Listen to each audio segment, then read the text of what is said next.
Hello दोस्तों। आज मैं आपको एक ऐसे सफर पर ले जाने वाला हूं जहां आप खुद से मिलेंगे। शायद ये सफर आसान न हो, लेकिन यकीन मानिए, अगर आप इसे पूरा सुन गए तो आपकी सोच बदल जाएगी।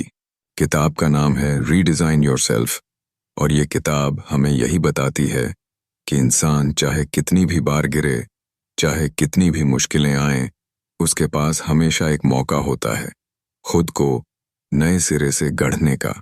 हम सब अपनी जिंदगी वैसे जीते हैं जैसे हमें सिखाया गया है। बचपन से ही हमें रास्ते दिखा दिए जाते हैं। अच्छे नंबर लाओ, अच्छी नौकरी पाओ, शादी करो और फिर एक सुरक्षित जिंदगी जी लो। लेकिन क्या जिंदगी सिर्फ इतनी सी है? क्या ये सिर्फ सर्वाइवल का खेल है? इस किताब का लेखक कहता है कि जिंदगी सिर्फ जीने के लिए नहीं, बल्कि डिजाइन करने के लिए है। और अगर आप खुद अपना डिजाइन नहीं बनाते तो दुनिया आपके लिए एक डिजाइन बना देगी, और हो सकता है वो डिजाइन आपको कभी पसंद ही ना आए। दोस्तों, जब मैंने ये लाइन पहली बार पढ़ी तो मेरे रोंगटे खड़े हो गए, क्योंकि सच यही है। ज्यादातर लोग अपनी जिंदगी दूसरों की उम्मीदों पर जीते हैं, जैसे समाज क्या कहेगा, परिवार क्या कहेगा, लोग क्या सोचेंगे। लेकिन अगर आप ध्यान दें तो जो लोग दुनिया बदलते हैं वो हमेशा अपनी कहानी खुद लिखते हैं। मुझे याद है जब मैंने पहली बार स्टीव जॉब्स की कहानी सुनी थी। एक लड़का जो कॉलेज ड्रॉप आउट था, जिसके पास पैसे नहीं थे लेकिन सपने बहुत बड़े थे। उसने एक गैराज से शुरुआत की और एप्पल जैसी कंपनी बना दी। लेकिन किस्मत का खेल देखिए, उसी कंपनी से उसे बाहर निकाल दिया गया। अगर कोई और होता तो शायद टूट जाता, लेकिन स्टीव जॉब्स ने हार मानने की बजाय खुद को रीडिजाइन किया। उन्होंने नेक्स्ट कंपनी बनाई, पिक्सार को नई जान दी, और जब वो दोबारा एप्पल लौटे तो वो एक नए वर्जन के साथ लौटे। उनके रीडिजाइन ने न सिर्फ उनकी जिंदगी बदली, बल्कि पूरी दुनिया को टेक्नोलॉजी के नए युग में पहुंचा दिया। रीडिजाइन का मतलब क्या है? ये सवाल इस किताब में बार बार सामने आता है। रीडिजाइन करना सिर्फ बाहर का बदलाव नहीं है। ये सिर्फ कपड़े बदलना, हेयर स्टाइल बदलना या नई नौकरी करना नहीं है। रीडिजाइन करना मतलब है भीतर से बदलना, अपने बिलीफ सिस्टम को बदलना, अपने माइंड की प्रोग्रामिंग को बदलना। सोचिए, अगर आपके पास एक पुराना फोन है और उसमें सालों से कोई अपडेट नहीं हुआ है तो क्या होता है? फोन स्लो पड़ने लगता है, बार बार हैंग होने लगता है और कभी कभी बंद तक हो जाता है। फिर आपको मजबूरी में उसे अपडेट करना पड़ता है। ठीक यही हाल हमारी सोच का भी होता है। अगर हमने अपनी सोच को अपडेट नहीं किया तो हम धीरे धीरे वहीं अटक जाते हैं, पुराने पैटर्न्स में फंस जाते हैं। रीडिजाइन करना मतलब है अपने माइंड का सॉफ्टवेयर अपडेट करना।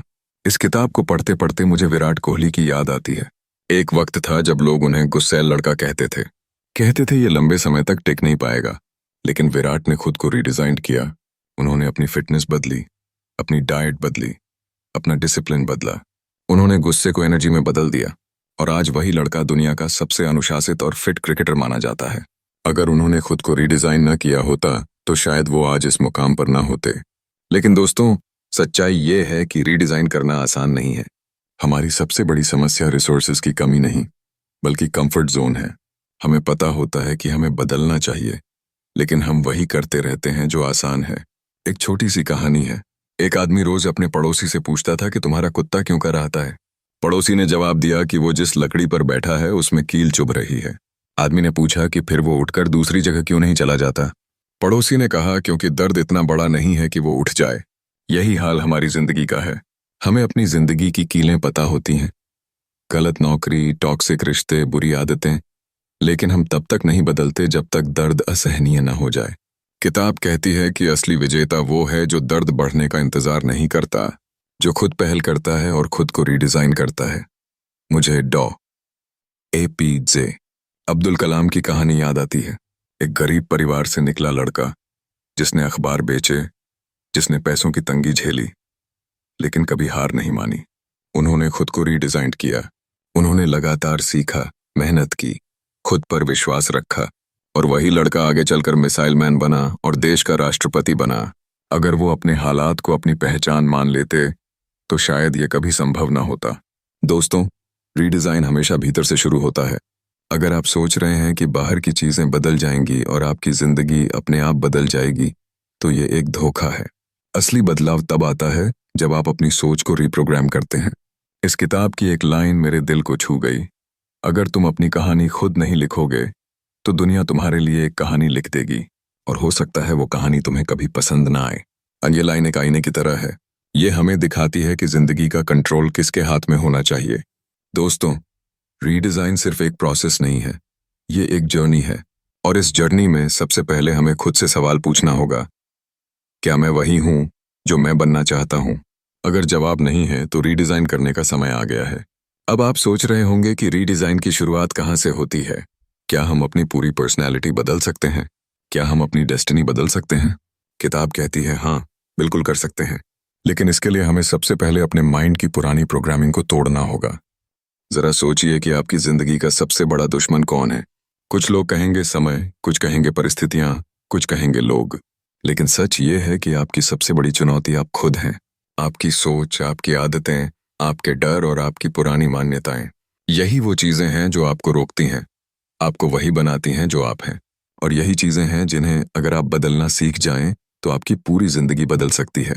रीडिजाइन योरसेल्फ की यात्रा यहीं से शुरू होती है। किताब बताती है कि हर इंसान के अंदर एक ऐसा पोटेंशियल है जिसे अक्सर वह खुद ही अनदेखा कर देता है। वह सोचता है कि परिस्थितियां बदलेंगी तो जिंदगी बदल जाएगी, लेकिन असली बदलाव तब आता है जब आप अपने भीतर की प्रोग्रामिंग को बदलना सीखते हैं। आपने कभी सोचा है कि इंसान अपने डर को कैसे जन्म देता है? अक्सर हम अपने पुराने अनुभवों और असफलताओं की वजह से डर का निर्माण करते हैं। जब भी हम किसी नई चीज को करने की सोचते हैं, हमारे मन में आवाज आती है, तुम कर नहीं सकते, ये मुश्किल है, तुम फेल हो जाओगे। यही आवाज हमारे पुराने प्रोग्राम की तरफ इशारा करती है। लेकिन किताब कहती है कि रीडिजाइन का मतलब है इस आवाज को पहचानना और उसे बदलना। इसे ऐसे समझिए जैसे आपके मोबाइल का एंटीवायरस पुरानी सेटिंग पर चल रहा हो।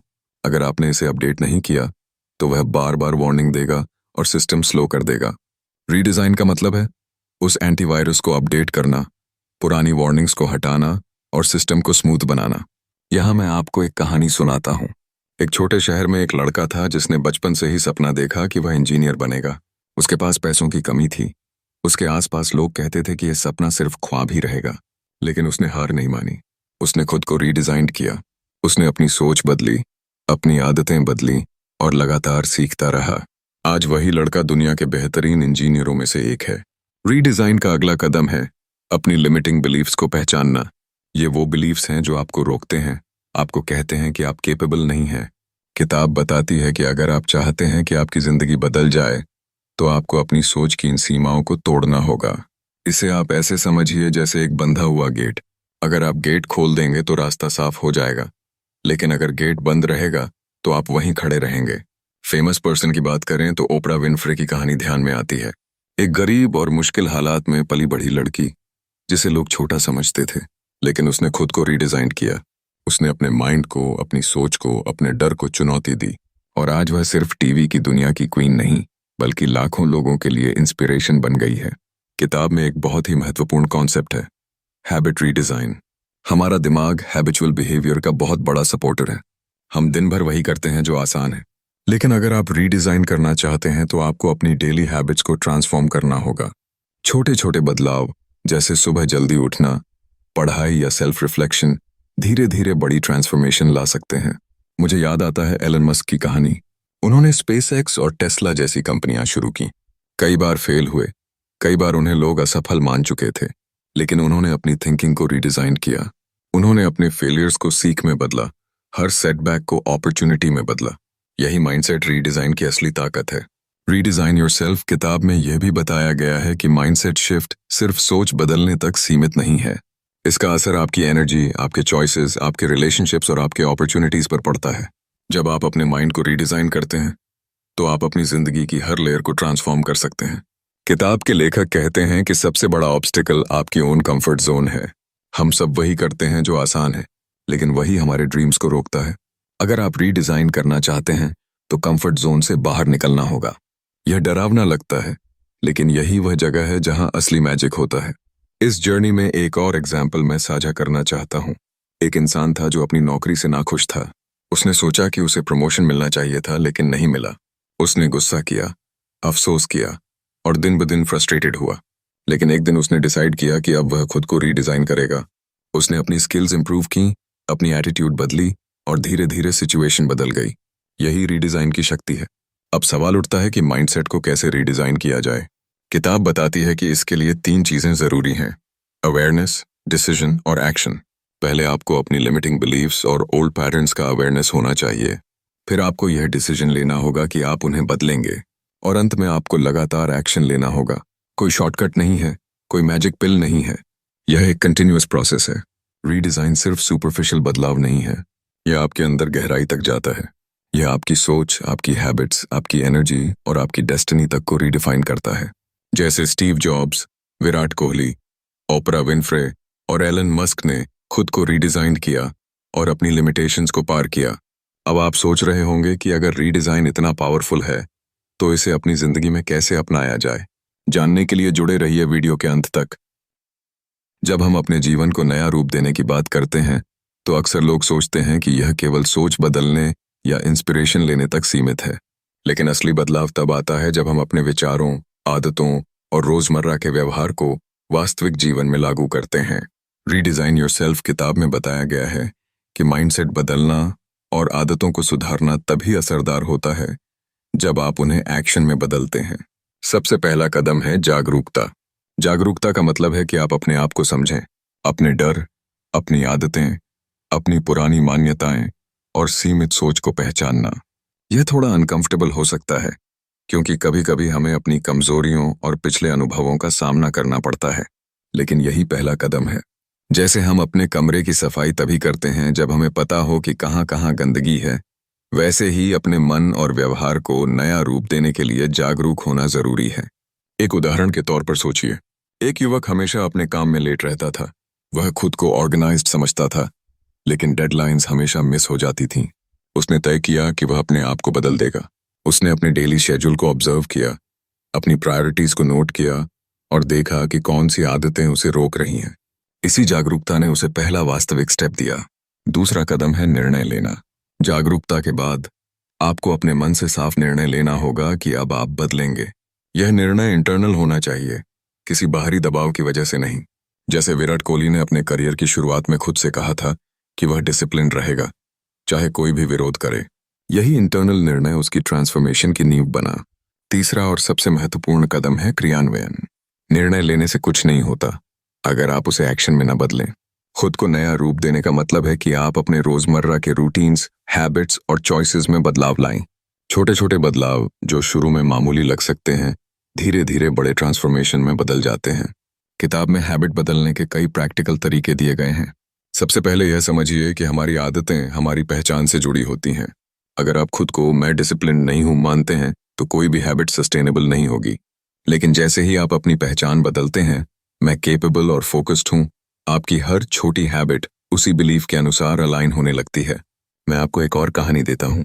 एक महिला हर रोज नेगेटिव सोच के जाल में फंसती थी। उसने किताब से इंस्पायर्ड होकर निर्णय लिया कि वह अपनी सोच बदलती है। उसने सुबह का समय ध्यान और आभार प्रकट करने के लिए निकाला और छोटी छोटी पॉजिटिव बातें अपने मन में दोहराईं। शुरू में कठिन था, लेकिन धीरे धीरे उसकी सोच बदल गई। उसके निर्णय, उसके व्यवहार और उसके संबंधों में भी बदलाव आया। यही हैबिट बदलने की असली ताकत है। लेखक बताते हैं कि बदलाव का एक और पहलू है पर्यावरण। आपके आसपास की चीजें, लोग और परिस्थितियां आपके मन को आकार देती हैं। अगर आप पुराने एनवायरनमेंट में रहेंगे तो पुराने पैटर्न्स फिर से सक्रिय हो जाएंगे। इसलिए खुद को नया रूप देने का मतलब है अपने एनवायरनमेंट को भी सचेत तरीके से बदलना। जैसे इलन मस्क ने अपने वर्कस्पेस को पूरी तरह अपनी विजन और फोकस के अनुसार तैयार किया ताकि ध्यान और सृजनात्मकता बढ़े। इसके साथ सेल्फ रिफ्लेक्शन भी बहुत जरूरी है। रोज थोड़ा समय निकालकर अपने विचारों, कार्यों और भावनाओं को देखना चाहिए। यह समझने में मदद करता है कि कौन सी चीजें आपके विकास में बाधा डाल रही हैं और कौन सी चीजें मदद कर रही हैं। जैसे एक बागवान अपने पौधों की रोज देखभाल करता है, वैसे ही हमें भी अपनी मानसिक और भावनात्मक स्थिति की देखभाल करनी चाहिए। अब बात करते हैं कल्पना और लक्ष्य निर्धारण की। जब आप अपने मन में अपने आदर्श रूप की स्पष्ट छवि रखते हैं तो आपका सबकॉन्शियस माइंड उसी दिशा में काम करता है। स्टीव जॉब्स ने भी इसी तकनीक का इस्तेमाल किया। वह हमेशा कल्पना करते थे कि उनके उत्पाद अद्वितीय होंगे और दुनिया में बदलाव लाएंगे। इसी कल्पना ने उन्हें असंभव को संभव बनाने में मदद की। एक और महत्वपूर्ण कदम है असफलताओं से सीखना। जीवन में असफलताएं सामान्य हैं, लेकिन जो लोग खुद को नया रूप देते हैं वे हर असफलता से सीखते हैं, अपने कदम सुधारते हैं और आगे बढ़ते हैं। असफलताएं उन्हें तोड़ने नहीं बल्कि मजबूत बनाने के लिए होती हैं। रीडिजाइन का प्रोसेस कभी सीधा नहीं होता। कभी प्रोग्रेस तेज होती है, कभी धीमी, कभी बाधाएं आती हैं। लेकिन महत्वपूर्ण यह है कि आप लगातार प्रयासरत रहें। जैसे एपीजे अब्दुल कलाम ने अपनी पढ़ाई और कार्य में निरंतर मेहनत की। हर सेटबैक ने उसे निराश नहीं किया, बल्कि उसे नया सीखने और बेहतर बनने का अवसर दिया। दोस्तों, खुद को नया रूप देना केवल व्यक्तिगत सुधार तक सीमित नहीं है। ये आपके रिलेशनशिप्स, करियर, स्वास्थ्य और जीवन उद्देश्य तक को बदल सकता है। जब आप खुद को नया रूप देते हैं तो आपकी ऊर्जा बदलती है, आपके निर्णय बदलते हैं, धीरे धीरे आपकी पूरी जीवन दृष्टि बदलने लगती है। अब सवाल उठता है कि यह प्रोसेस सस्टेनेबल कैसे बने। किताब में इसके लिए दैनिक अभ्यास बताए गए हैं। सबसे पहला प्रैक्टिस है सुबह का रिचुअल। सुबह का समय सबसे उपयुक्त है क्योंकि मन फ्रेश होता है और डिस्ट्रैक्शंस कम होते हैं। इसके अलावा हैबिट स्टैकिंग का तरीका अपनाएं। पुराने कार्यों के साथ नए पॉजिटिव कार्य जोड़ना। वीकली रिफ्लेक्शन और मंथली गोल सेटिंग भी इसे निरंतर बनाए रखने में मदद करते हैं। ओपरा विनफ्री ने अपने करियर और पर्सनल लाइफ में हर दिन इंटेंशनल चॉइसेस की। उन्होंने कॉन्शियसली अपने एनवायरनमेंट, हैबिट्स और माइंडसेट को रीडिजाइन किया। यही उनकी सफलता का रहस्य था। रीडिजाइन योरसेल्फ में यह भी बताया गया है कि माइंडसेट बदलने के लिए अवेयरनेस, निर्णय और क्रियान्वयन 3 मुख्य पिलर्स हैं। अवेयरनेस यानी खुद को समझना, निर्णय यानी स्पष्ट रूप से तय करना कि आप बदलेंगे, और क्रियान्वयन यानी इस निर्णय को दैनिक जीवन में लागू करना। जब यह तीनों मजबूत हो जाए तो बाकी चीजें नेचुरल तरीके से अलाइन हो जाती हैं। हैबिट रीडिजाइन, एनवायरनमेंट रीडिजाइन और सेल्फ रिफ्लेक्शन यह प्रैक्टिकल टूल्स हैं। कल्पना, असफलताओं से सीख और निरंतर प्रयास या स्ट्रेटजीज हैं। अब बात करते हैं दीर्घकालिक विकास की। खुद को नया रूप देना कोई एक बार का प्रोजेक्ट नहीं है। यह एक लगातार चलने वाली प्रक्रिया है। हर दिन, हर महीने, हर साल आप अपनी सोच, आदतें और कार्यों को एडजस्ट करते हैं। यही कंटिन्यूअस ग्रोथ का रहस्य है। इन सभी स्टेप्स को अपनाकर आप देखेंगे कि आपका जीवन धीरे धीरे बदलने लगता है। आपकी एनर्जी, आपकी सोच और आपके निर्णय बदलते हैं, और यही बदलाव आपकी रियलिटी में भी नजर आने लगता है। महान लोगों की कहानी से हम प्रेरणा ले सकते हैं। विराट कोहली ने अपने डिसिप्लिन और फिटनेस के माध्यम से, स्टीव जॉब्स ने अपने विजन और क्रिएटिविटी के माध्यम से, ओपरा विनफ्री ने अपने फोकस और माइंडसेट के माध्यम से खुद को नया रूप दिया।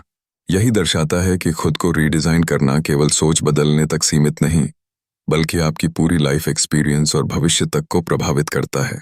जब हम अपने जीवन को नया रूप देने की बात करते हैं तो अक्सर लोग सोचते हैं कि यह केवल सोच बदलने या मोटिवेशन लेने तक सीमित है। लेकिन असली बदलाव तब आता है जब हम अपने विचारों, आदतों और रोजमर्रा के व्यवहार में बदलाव लाते हैं। अब तक हमने अवेयरनेस, निर्णय और एक्शन के महत्व को समझा, साथ ही हैबिट रीडिजाइन और एनवायरनमेंट की भूमिका को देखा। अब हम उस चरण में प्रवेश कर रहे हैं जहां यह बदलाव हमारे जीवन के हर क्षेत्र में दिखाई देने लगता है। सबसे पहले बात करते हैं करियर और कामकाजी जीवन की। अपने काम में सफलता और संतोष पाने के लिए माइंडसेट बदलना बहुत जरूरी है।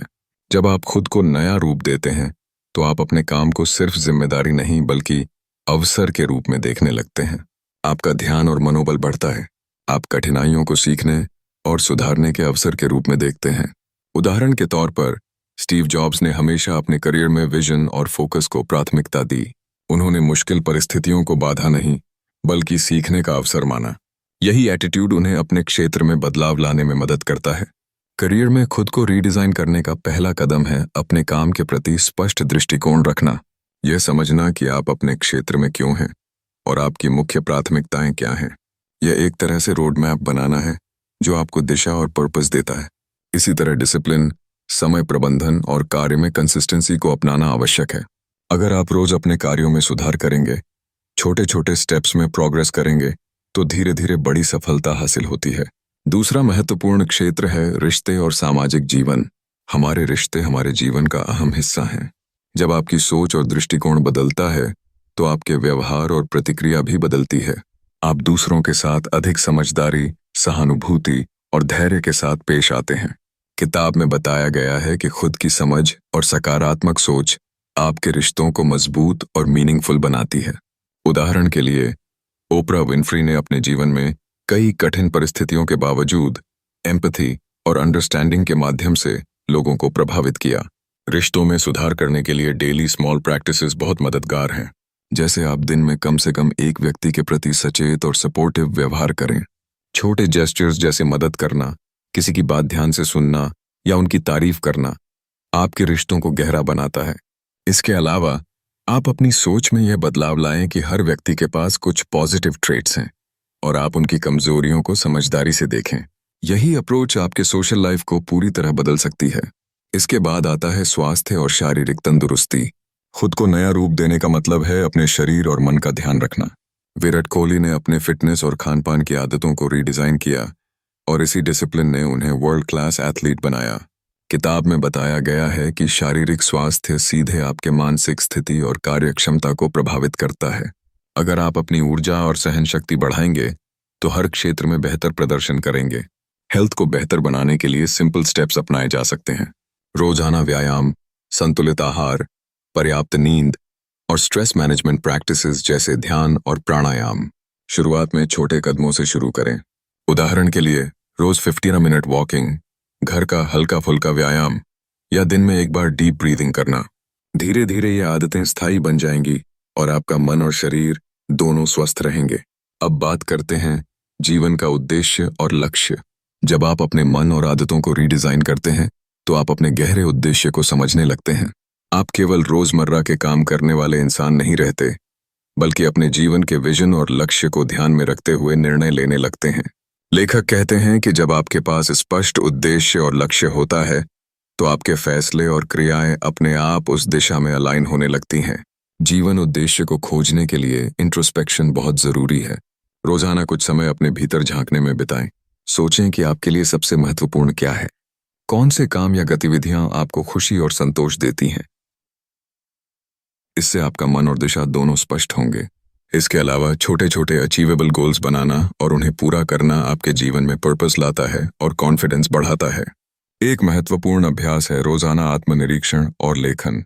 रोज थोड़ा समय अपने कार्यों, विचारों और भावनाओं का विश्लेषण करने में बिताना चाहिए। यह आपको समझने में मदद करता है कि कौन सी चीजें आपके विकास में बाधा डाल रही हैं और कौन सी चीजें मदद कर रही हैं। जैसे एक बागवान अपने पौधों की रोज देखभाल करता है, वैसे ही आपको भी अपनी मानसिक और भावनात्मक स्थिति की देखभाल करनी चाहिए। रीडिजाइन योरसेल्फ में यह भी बताया गया है कि असफलता और कठिनाइयां रीडिजाइनिंग यात्रा का हिस्सा हैं। जीवन में चैलेंजेस आते हैं, लेकिन अगर आप उन्हें बाधा मानेंगे तो विकास असंभव है। जो लोग खुद को नया रूप देते हैं वे असफलताओं को सीख और सुधार के अवसर के रूप में देखते हैं। हर कठिनाई उन्हें थोड़ा और मजबूत बनाती है। निरंतरता और नियमित प्रयास इस पूरी प्रक्रिया का मुख्य आधार है।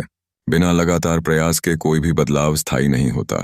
किताब में बताया गया है कि छोटी छोटी आदतें जैसे सुबह उठकर ध्यान, सकारात्मक सोच के अभ्यास, फोकस्ड कार्य और साप्ताहिक समीक्षा बदलाव को लंबे समय तक बनाए रखते हैं। अब हम बात करते हैं भावनात्मक बुद्धिमत्ता और सोच का विकास। जब आप खुद को रीडिजाइन करते हैं तो आप अपने भावनाओं को बेहतर तरीके से नियंत्रित करना सीखते हैं। आप आवेगी प्रतिक्रिया को नियंत्रित करना सीखते हैं और परिस्थितियों का सामना शांत और समझदारी से करते हैं। यह क्षमता व्यक्तिगत और पेशेवर दोनों जीवन में आपके लिए बहुत फायदेमंद होती है। रीडिजाइनिंग के लिए दीर्घकालिक विकास और आत्मनियंत्रण बेहद जरूरी है। यह कोई अल्पकालिक सुधार नहीं है, यह एक सतत अभ्यास है। हर दिन आप अपने विचारों, कार्यों और आदतों को सुधारते हैं। धीरे धीरे यह आपकी पहचान का हिस्सा बन जाता है। स्वयं अनुशासन और जिम्मेदारी रीडिजाइनिंग यात्रा में बहुत जरूरी है। आप अपने विकास को निगरानी में रखते हैं और समय समय पर मूल्यांकन करते हैं कि क्या काम कर रहा है और क्या नहीं। यदि कोई अभ्यास प्रभावी नहीं है तो उसे बदलें। यही लचीलापन और जागरूकता आपको लगातार बेहतर बनाती है। अब देखते हैं कि विश्वास और आत्मसम्मान पर प्रभाव कैसे आता है। जैसे जैसे आप अपने व्यवहार और निर्णयों को सचेत रूप से सुधारते हैं, आपका आत्मविश्वास बढ़ता है। आप कठिनाइयों का सामना बिना भय के करते हैं। आपकी मानसिक स्पष्टता और ध्यान में सुधार होता है। एक और महत्वपूर्ण बात है पर्यावरण और सामाजिक प्रभाव। सकारात्मक लोग, प्रेरणादायक वातावरण और सहयोगी रिश्ते आपके विकास को तेज करते हैं। इसलिए किताब बताती है कि यदि आप अपने लक्ष्यों में गंभीर हैं तो अपने आसपास के वातावरण को भी सचेत रूप से सुधारें। नकारात्मक प्रभावों से दूरी बनाएं और अपने पास ऐसे लोग रखें जो आपको प्रेरित करें। रीडिजाइनिंग का असली लाभ तब आता है जब आप इसे जीवन उद्देश्य और दीर्घकालिक लक्ष्य के साथ जोड़ते हैं। हर निर्णय, हर आदत और हर क्रिया आपके बड़े उद्देश्य की सेवा करे। यही अंतिम रूप से परिवर्तन है। केवल व्यक्तिगत विकास नहीं, बल्कि आपकी पूरी जीवन दृष्टि और भाग्य को बदलना। आप सोच रहे होंगे कि इतने सारे कदम और अभ्यास करना मुश्किल नहीं होगा। किताब में यही भी बताया गया है कि परिवर्तन धीरे धीरे होता है। छोटे छोटे दैनिक प्रयास धीरे धीरे बड़े बदलाव में बदल जाते हैं। यही रीडिजाइनिंग की खूबसूरती है। सरल कदमों से शुरू होकर समय के साथ गहरा प्रभाव डालती है। सबसे पहले बात करते हैं आदत सुधारने की प्रक्रिया की। अक्सर लोग सोचते हैं कि अच्छी आदतें अपने आप बन जाएंगी, लेकिन किताब में बताया गया है कि आदतें सचेत रूप से बनानी पड़ती हैं। इसका मतलब है कि आपको अपनी दिनचर्या और वातावरण पर ध्यान देना होगा। उदाहरण के लिए, अगर आप सुबह जल्दी उठकर ध्यान करना चाहते हैं तो अलार्म क्लॉक को बिस्तर के पास रखें और ध्यान के लिए जगह तैयार रखें। इससे सफलता की संभावना बढ़ जाती है। आदत सुधारने के लिए एक और तरीका है, एक नई आदत को पहले से बनी आदत के साथ जोड़ना। जैसे आप ब्रशिंग के बाद 5 मिनट ध्यान करें या खाने के बाद दिन भर की उपलब्धियों को लिखें। छोटे छोटे कदम धीरे धीरे आपकी पहचान का हिस्सा बन जाते हैं। अब बात करते हैं दृष्टिकोण बदलने की कला की। ट्रांसफॉर्मेशन का सबसे बड़ा हिस्सा माइंडसेट चेंज में होता है। उदाहरण के लिए, J.K. रॉलिंग ने कई बार अपने किताब के लिए रिजेक्शन फेस किया। अगर उनका नजरिया नेगेटिव होता और उन्होंने हार मान ली होती तो आज हम हैरी पॉटर की दुनिया में नहीं होते।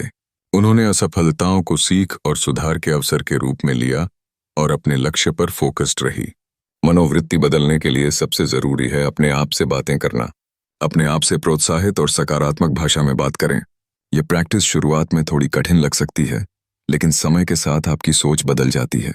सेल्फ टॉक के माध्यम से आप अपने डर और संदेह को ओवरकम कर सकते हैं। अब हम बात करेंगे लक्ष्य तय करना और योजना बनाना।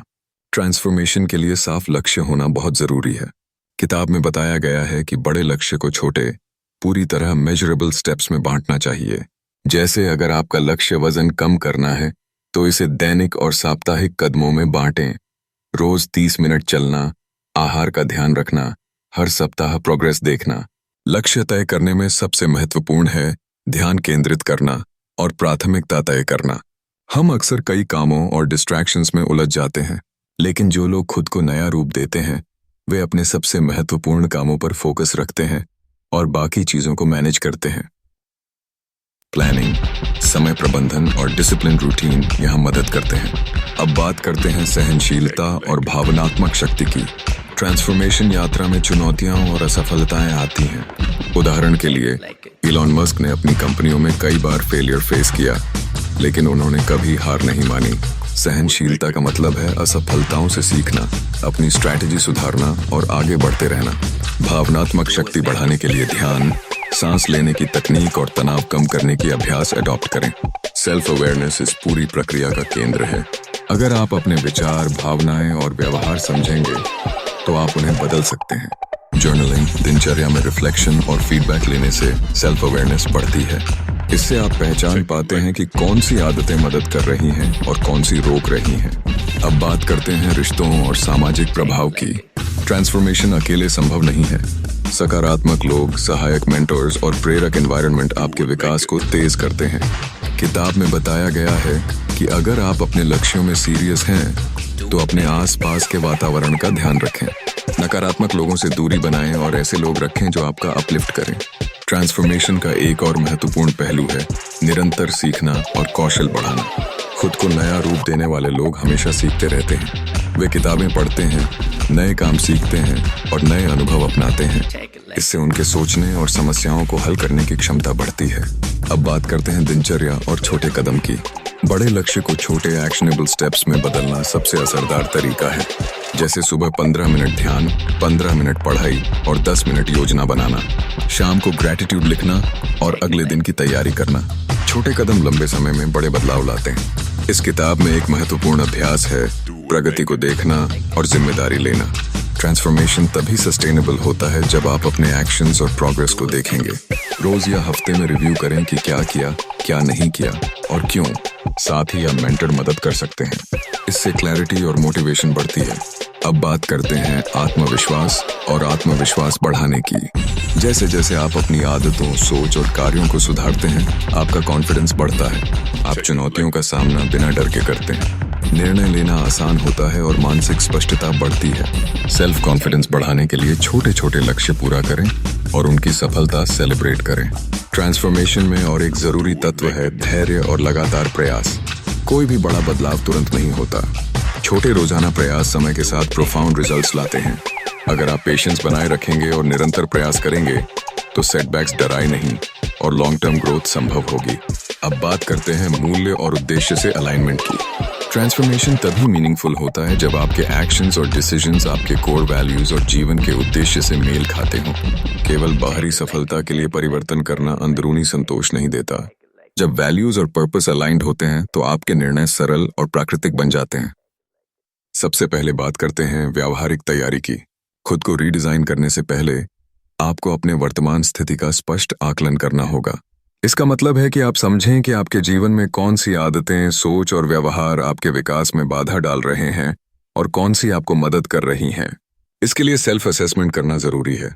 आप अपने दिन, सप्ताह और महीने की गतिविधियों को लिख सकते हैं ताकि आपको पता चले कि आपकी एनर्जी, फोकस और प्रोडक्टिविटी कहाँ जा रही है। इसके बाद आता है स्पष्ट उद्देश्य और लक्ष्य तय करना।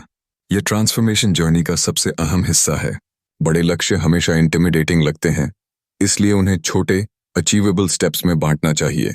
उदाहरण के लिए, अगर आपका उद्देश्य अपने स्वास्थ्य को सुधारना है तो इसे छोटे हिस्सों में बांटें। रोजाना 30 minute walking, weekly diet plan और महीने में फिटनेस प्रोग्रेस चेक। अब बात करते हैं डेली रूटीन्स और माइक्रो हैबिट्स की। ट्रांसफॉर्मेशन तभी सस्टेनेबल होता है जब आप रोजाना छोटे कदम उठाएं, जैसे सुबह उठकर ध्यान, रीडिंग और प्लान बनाने की आदत, शाम को ग्रैटिट्यूड लिखना और अगले दिन की तैयारी करना। इन माइक्रो हैबिट्स से आपका मन पॉजिटिव रहता है और आप लगातार ग्रोथ की दिशा में आगे बढ़ते हैं। एक और महत्वपूर्ण पहलू है माइंडसेट शिफ्ट और सेल्फ टॉक। ट्रांसफॉर्मेशन तभी संभव है जब आपका सोचने का तरीका बदल जाए। जैसे हमने पार्ट 5 में देखा, जेके राउलिंग और इलॉन मस्क ने कठिनाइयों को सीखने और सुधारने का अवसर माना। इसी तरह आपको भी अपने भीतर की नेगेटिव थिंकिंग को पहचानना और उसे सकारात्मक थिंकिंग से बदलना होगा। इसके लिए आप हर दिन कुछ समय अपने विचारों को ध्यान से ऑब्जर्व करें और उन्हें सही दिशा में गाइड करें। अब बात करते हैं एनवायरनमेंट और सोशल इन्फ्लुएंस की। आपके आसपास का माहौल और लोग आपके ट्रांसफॉर्मेशन में बहुत बड़ा रोल निभाते हैं। इसलिए अपने आसपास ऐसे लोग रखें जो आपको प्रेरित करें, आपकी ग्रोथ में विश्वास रखें और आपके सकारात्मक प्रयासों को सपोर्ट करें। नकारात्मक लोगों और वातावरण से दूरी बनाना जरूरी है क्योंकि उनका प्रभाव आपकी सोच और आदतों पर पड़ सकता है। ट्रांसफॉर्मेशन में लर्निंग और स्किल डेवलपमेंट का महत्व बहुत बड़ा है। लगातार सीखना, नई स्किल्स एक्वायर करना और अनुभव लेना आपकी अडेप्टेबिलिटी बढ़ाता है। जीवन में चैलेंजेस आएंगे, लेकिन जो लोग लगातार सीखते रहते हैं वे उन चैलेंजेस का सामना आसानी से करते हैं। इसलिए हर दिन कुछ नया सीखें, किताबें पढ़ें, वर्कशॉप्स में भाग लें या मेंटर्स से गाइडेंस लें। अब हम बात करते हैं रेजिलियंस और परसिवियरेंस की। ट्रांसफॉर्मेशन यात्रा में सेटबैक्स और फेलियर्स आते हैं। यह नेचुरल है, लेकिन इसे ऑब्स्टिकल मानने की बजाय सीखने का अवसर समझना जरूरी है। जैसे विराट कोहली ने इंजरीज और हार के बावजूद अपनी मेहनत जारी रखी। रेजिलियंस डेवलप करने के लिए सेल्फ रिफ्लेक्शन, पेशेंस और कंसिस्टेंट एफर्ट जरूरी है। एक और महत्वपूर्ण तत्व है सेल्फ अवेयरनेस और इंट्रोस्पेक्शन। अपने विचारों, भावनाओं और आदतों को समझना आपको खुद को सुधारने में मदद करता है। जर्नलिंग, डेली रिफ्लेक्शन और फीडबैक लेने की आदत आपकी सेल्फ अवेयरनेस को बढ़ाती है। इससे आप पहचान पाएंगे कि कौन सी आदतें आपके लिए मददगार हैं और कौन सी हिंडर कर रही हैं। अब बात करते हैं डिसीजन मेकिंग और रिस्पॉन्सिबिलिटी की।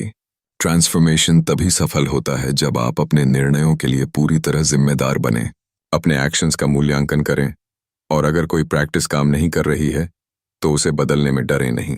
इस प्रक्रिया में फ्लेक्सिबिलिटी और अवेयरनेस बहुत जरूरी है। कॉन्फिडेंस और सेल्फ बिलीफ भी इस यात्रा का अहम हिस्सा हैं। जैसे जैसे आप अपनी आदतें, माइंडसेट और निर्णय सुधारते हैं, आपका आत्मविश्वास बढ़ता है। आप चुनौतियों का सामना बिना भय के करते हैं और कठिन परिस्थितियों में भी फोकस बनाए रखते हैं। कॉन्फिडेंस डेवलप करने के लिए छोटे छोटे डेली अचीवमेंट सेलिब्रेट करें और अपने प्रोग्रेस को ट्रैक करें। अब बात करते हैं वैल्यूज और पर्पस अलाइनमेंट की। ट्रांसफॉर्मेशन तभी मीनिंगफुल होता है जब आपके एक्शंस आपके कोर वैल्यूज और जीवन उद्देश्य से अलाइंड हों। केवल बाहरी सफलता के लिए बदलाव करना अंदरूनी संतोष नहीं देता। जब वैल्यूज और पर्पस अलाइंड होंगे तो आपके निर्णय सरल, प्राकृतिक और फुलफिलिंग होंगे। ट्रांसफॉर्मेशन में हेल्थ और मेंटल वेलबींग पर ध्यान देना भी बहुत जरूरी है। शारीरिक और मानसिक स्वास्थ्य डायरेक्टली आपके परफॉर्मेंस, एनर्जी और फोकस को अफेक्ट करता है। जैसे पार्ट 4 में हमने देखा, विराट कोहली ने अपने फिटनेस और डाइट की आदतों को रीडिजाइन किया। यह डिसिप्लिन उन्हें वर्ल्ड क्लास परफॉर्मेंस तक ले गया। इसलिए रोजाना व्यायाम, संतुलित आहार, पर्याप्त नींद और मेंटल रिलैक्सेशन प्रैक्टिसेस अपनाएं। अब हम बात करते हैं ट्रैकिंग और अकाउंटेबिलिटी की। ट्रांसफॉर्मेशन तभी सस्टेनेबल होता है जब आप अपनी प्रगति पर नजर रखें। डेली, वीकली और मंथली रिव्यू करें कि आपने क्या अचीव किया और क्या नहीं। अपने गोल्स के प्रति अकाउंटेबल रहें। यदि संभव हो तो कोई मेंटर या साथी आपके प्रोग्रेस को गाइड करे। इससे क्लैरिटी और मोटिवेशन दोनों बढ़ते हैं। एक और महत्वपूर्ण पहलू है ग्रैटिट्यूड और पॉजिटिव आउटलुक। हर दिन उन चीजों के लिए थैंकफुल रहें जो आपके पास हैं। ये प्रैक्टिस आपको मानसिक रूप से मजबूत बनाती है और फोकस बनाए रखने में मदद करती है। पॉजिटिव आउटलुक आपके सोचने के तरीके और निर्णय लेने की क्षमता को बदल देता है। अब बात करते हैं लॉन्ग टर्म विजन और प्लानिंग की। ट्रांसफॉर्मेशन केवल शॉर्ट टर्म एफर्ट नहीं है, यह एक कंटिन्यूअस जर्नी है। इसलिए अपनी लंबी अवधि की योजना बनाएं। अपने डेली और वीकली एफर्ट्स को लॉन्ग टर्म विजन के साथ जोड़ें। इससे आपकी एक्शंस मीनिंगफुल बनती हैं और आप अपने अल्टीमेट गोल की ओर लगातार बढ़ते हैं। ट्रांसफॉर्मेशन जर्नी में सेलिब्रेटिंग स्मॉल विंस भी बहुत जरूरी है। हर छोटे सफलता को एक्नॉलेज करें और अपने प्रोग्रेस को अप्रिशिएट करें। यह आपको मोटिवेटेड रखता है और लगातार ग्रोथ की दिशा में आगे बढ़ने में मदद करता है। अंत में पार्ट 6 में हमने पूरा रोड मैप कवर किया। Self assessment, goal setting, daily routines, mindset shift, learning, resilience, self-awareness, decision-making, confidence, values alignment, health, tracking, gratitude और long-term planning। ये सभी तत्व मिलकर आपके जीवन को नया रूप देने में मदद करेंगे। दोस्तों, इस पूरी श्रृंखला में हमने देखा कि खुद को रीडिजाइन करना कोई एक दिन का काम नहीं है। यह एक सतत प्रक्रिया है। छोटे छोटे प्रयास, सही दिशा, डिसिप्लिन और परसिवियरेंस के साथ आप अपने जीवन को पूरी तरह ट्रांसफॉर्म कर सकते हैं। तो दोस्तों, अगर आपको ये वीडियो पसंद आया हो तो लाइक जरूर करें। ऐसी ही और ज्ञानवर्धक किताबों की समरी के लिए ऑडियो बुक बाइट चैनल को सब्सक्राइब करें और अपने दोस्तों के साथ शेयर करना ना भूलें ताकि वह भी हमारे साथ जुड़ सकें। सीखते रहिए, सोचते रहिए और खुद को बेहतर बनाते रहिए, सिर्फ ऑडियो बुक बाइट के साथ।